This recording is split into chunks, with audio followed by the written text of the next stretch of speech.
Why do you always wear that old torn jacket? Lucas sneered, his voice sharp, cutting through the hallway air. Could one act of cruelty spark a life-changing moment? Your dad was just a nobody, Brady added with a smirk. They laughed, cold and careless, grabbing at the jacket, pulling, tearing, trying to rip away everything Ethan held close. They were called to the principal's office, forced to face what they had done. Ethan sat there, silent, but unwavering. Even as they tried to force an apology from his lips, then two black SUVs pulled up. Outside, a colonel stepped in, quiet and sure, his gaze silencing the room, because sometimes honor isn't in medals or speeches. Welcome to Graceful Valor Stories, where tales of compassion and kindness are told. Let's uncover what really happened. Ethan Wells wore his father's military jacket every single day. 15 years old, with shoulders not yet grown into the faded green canvas, he still carried it like a badge of honor. The jacket was too big, swallowing him whole, but it was his. And that meant more than anything the other kids at Maplewood High School could understand. I'm Nora West, a history teacher here, and I watched it all unfold. Not just the way that jacket set Ethan apart, but the way it drew every pair of mocking eyes in the hallway like a magnet. It was early October, crisp air blowing in from the north, carrying the promise of winter. The town of Maplewood was already wrapped in scarves and thick sweaters, but Ethan never traded the jacket for warmth. He wore it because it still smelled faintly of his father's aftershave, because it held the only memory he had of Matthew Wells, a man who served quietly and died without any medals to hang in a glass case. And because in a world that measured worth by shiny things, that old jacket was proof of something real. The school was like any other small-town high school, a squat brick building built decades ago with an aging gym that smelled of sweat and echoes, hallways lined with faded class photos and championship banners, a place that prided itself on tradition. Though it didn't always remember what tradition meant, Ethan didn't fit the mold here. His father's name wasn't on any of those trophies in the main hall. He didn't have the money to join the travel teams or the family name to get invited to the big dances. He was just a quiet boy in an old jacket moving through the halls like a shadow, and I think that was what bothered Lucas and his friends most. Lucas Carter, Brady Wilkes, and Chase Freeman, sons of the men who owned half of Maplewood, they walked the halls like they owned them. Too, Brady with his easy grin and expensive sneakers, Chase trailing along, always laughing, just a beat too late. But it was Lucas who led them, Lucas with his perfect hair and perfect teeth, who looked at Ethan's jacket and saw something he couldn't buy. Hey, Wells, Lucas said that morning as I watched from my classroom doorway. He leaned against the lockers, arms folded, that lazy smile playing on his lips, still playing soldier with that rag. Thought you'd have grown out of dress up by now. Brady and Chase laughed, but Ethan didn't flinch. He just kept his head down, one hand resting on the patch at his shoulder, his father's old unit insignia. I felt the sting of those words like a slap, but I didn't step in, not yet, because I'd learned that some things needed to play out, and because Ethan never asked for help. He never said a word. That was his strength, but also his burden. He would sit in my classroom, back row by the window, with that jacket pulled tight around him. His eyes were always searching past the whiteboard, past the lessons, somewhere I couldn't follow. Sometimes I'd see him take out an old photo from his wallet, a picture of Matthew Wells, standing in a dusty field, boots laced tight, one hand resting on the barrel of his rifle, no medals on his chest, just a tired smile and the weight of someone who knew exactly why he stood there. Ethan would trace the edge of that photo with his thumb, as if the paper might disappear if he didn't hold it down. I wondered what he saw in that photo, a hero, a ghost, or just the man who had once carried him on broad shoulders, who had taught him how to stand tall when the world tried to push him down outside. Could this quiet strength turn the tide against his bullies? The leaves rattled in the wind inside, the voices in the hall were hushed as the first bell rang. I watched Ethan pack up his books, shoulders hunched forward like he was bracing for a blow that never seemed to come, but it did come every day. Lucas made sure of it. Tell me, Wells, Lucas said later that afternoon in the cafeteria. He leaned across the table, his voice syrup smooth but sharp as a knife. Your dad ever actually do anything, or was he just another nobody who couldn't hack it?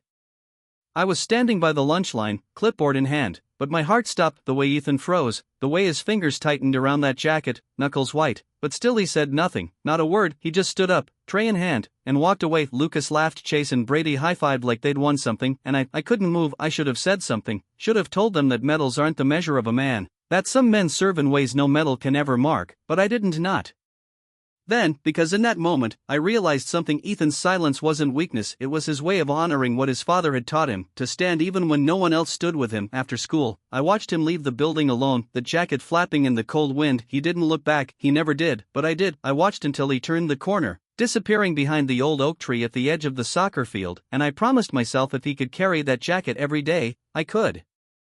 Carry this story because some legacies aren't written in history books, they're stitched into the seams of an old jacket worn by a boy who refuses to forget. The next day, the tension in the air was thick enough to taste. Classes went by in a blur: math, history, science, each hour marked by the steady hum of fluorescent lights and the scratch of pencils on paper. But under it all, there was a crackle, an unspoken warning that something was building just out of sight. When the final bell rang, I watched Ethan walk out of my classroom, his shoulders set, the jacket snug against the cold. I wanted to stop him, to tell him to be careful, but he was already gone, blending into the river of students headed for the doors. I gathered my papers, but my hands shook just a little because I knew Lucas and his friends wouldn't let things lie. They never did. I stepped outside into the chill, the wind biting through my coat, and saw them, Lucas, Brady, and Chase, waiting by the edge of the soccer field.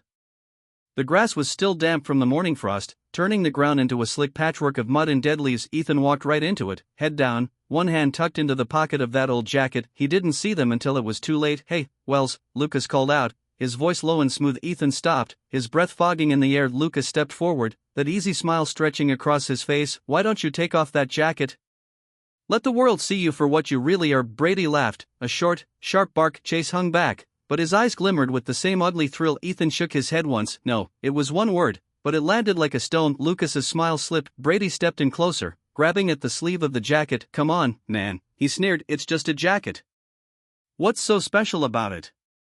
Ethan twisted away, his hands gripping the fabric tight. "It's mine," he said, voice steady. Lucas's eyes narrowed. "Your dad's a nobody, Wells," he spat. "No medals, no honors, just another ghost in a uniform." I watched from a distance, my heart in my throat. I should have stepped in right then, should have raised my voice, but I didn't. "Not yet." Brady shoved Ethan hard and he stumbled back, his feet slipping in the mud, but he didn't let go of the jacket. Lucas reached out, fingers curling into the collar, trying to rip it away. Ethan's knuckles went white, and he shoved back with everything he had. It wasn't enough. The three of them pushed him down, the breath punched out of him as he hit the cold, wet ground. For a moment, everything went still, then Brady leaned down, his face inches from Ethan's. "Say it," he hissed. "Say you're nothing.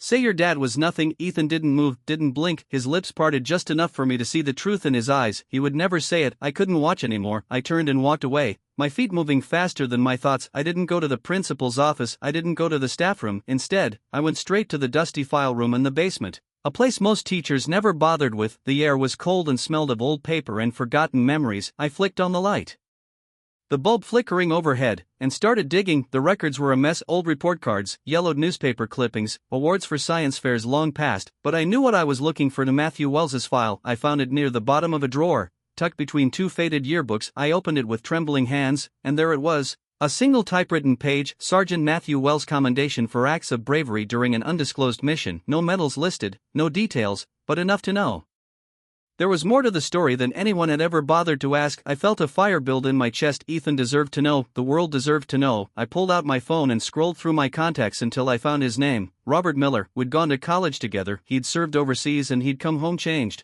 quiet like Matthew Wells had been. But if anyone could help, it was him. I pressed call, my thumb shaking on the screen. He answered on the second ring. "Nora," he said, his voice steady and warm. "Robert," I breathed, "I need your help." He listened as I told him everything about the jacket, about the boys, about the silence Ethan carried like a burden. Robert didn't hesitate. "Send me the file," he said. "I'll be there by morning." I hung up and stood in that cold basement, the weight of the file in my hands. Upstairs, the final bell rang, signaling the end of the day. But for Ethan, the real test was just beginning. Could this discovery turn Ethan's life around? The next morning, the school buzzed with whispers. Ethan had been called to the principal's office first thing. Lucas and his friends walked in like they owned the place, smug smiles plastered on their faces. I stood in the hallway watching them disappear behind the heavy wooden door, a knot twisted in my stomach. I knew what was happening in there. The principal's office wasn't a place for justice, not when the families of boys like Lucas paid for new computers and shiny football uniforms. Ethan sat across from Principal Harris, his jacket still clutched tight around him. I could only imagine the words being thrown at him: apologize,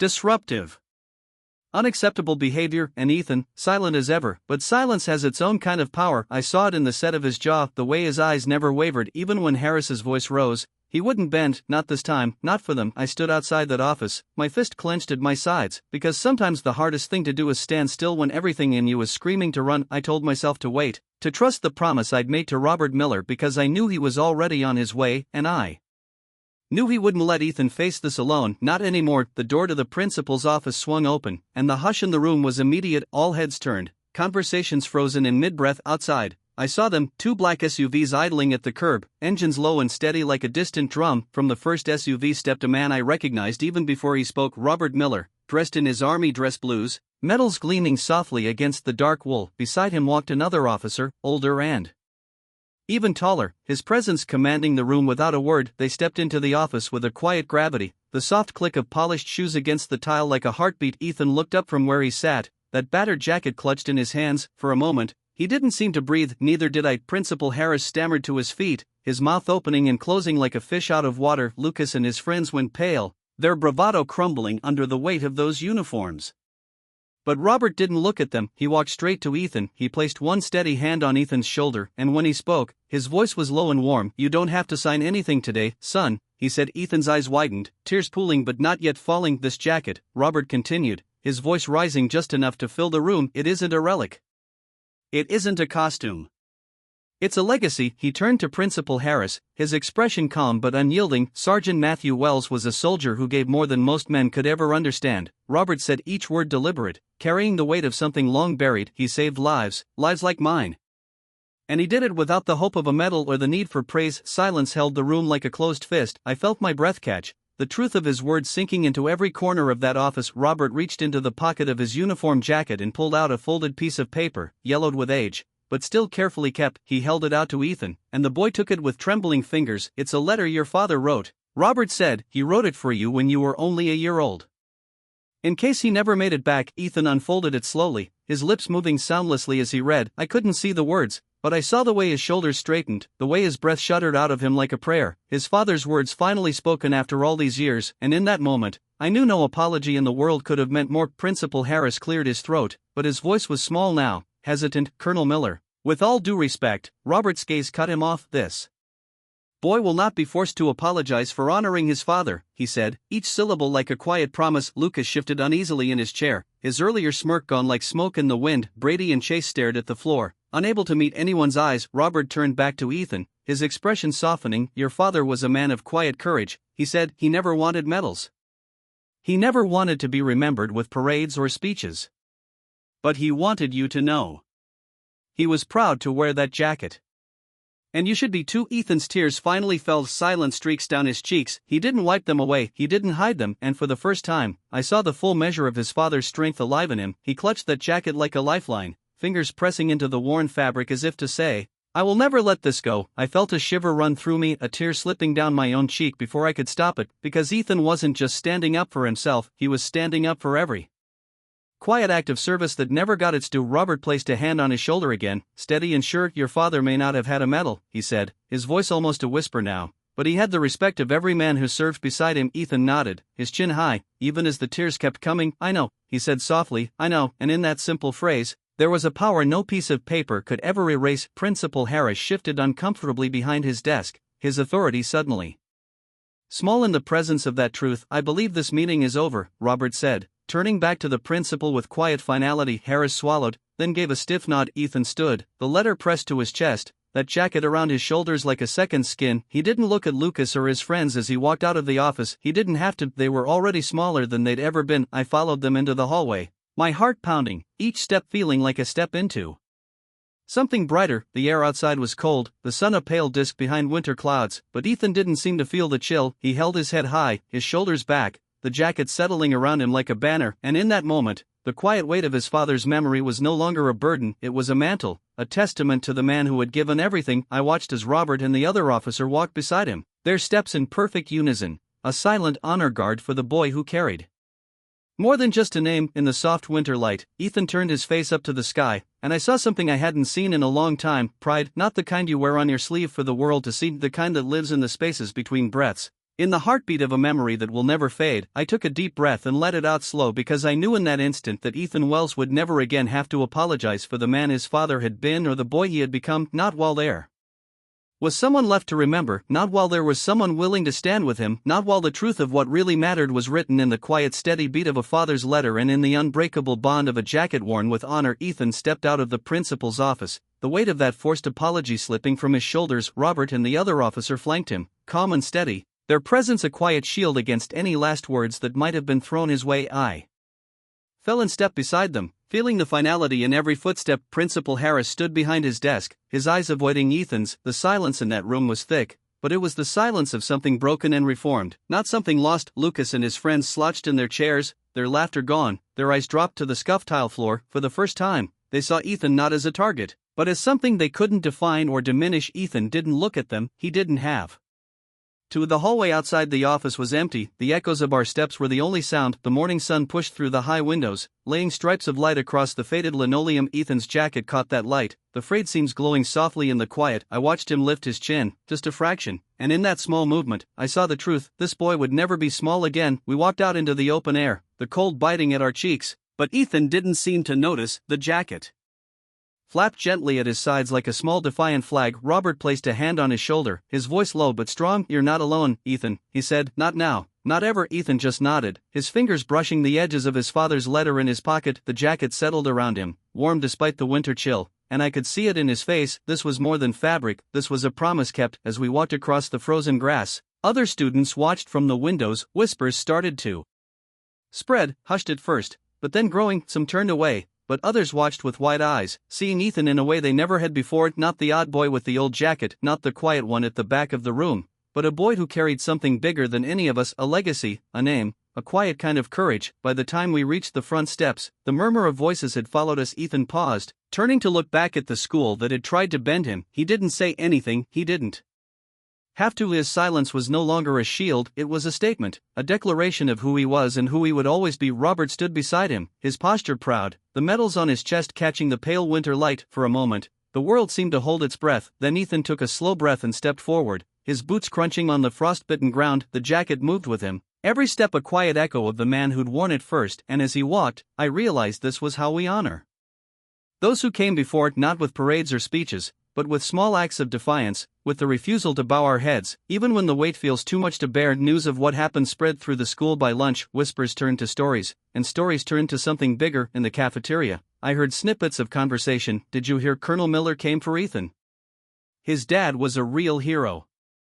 You know, he didn't even sign the paper." I saw the shift in their eyes, the way they looked at Ethan's empty seat and then at the jacket slung over the back of his chair when he returned. No one called him names that afternoon, no one laughed or pointed. Some offered small smiles, unsure, but genuine. Others just looked down, ashamed of what they'd once believed. In the library, I saw a girl trace the name Matthew Wells on the back of a yearbook, her fingers gentle, reverent. In the hallway, I watched a boy adjust the cap on his head as if to stand a little taller. Little things, small, but enough. At the end of the day, Ethan walked out of school with his head held high, the jacket hugged his frame, the cuff still too long, but he wore it like it was made for him. Robert and I followed a step behind, our own breath fogging in the cold. He glanced at me, his eyes warm. "Thank you," he said quietly. I shook my head. "It wasn't me," I said, "it was him.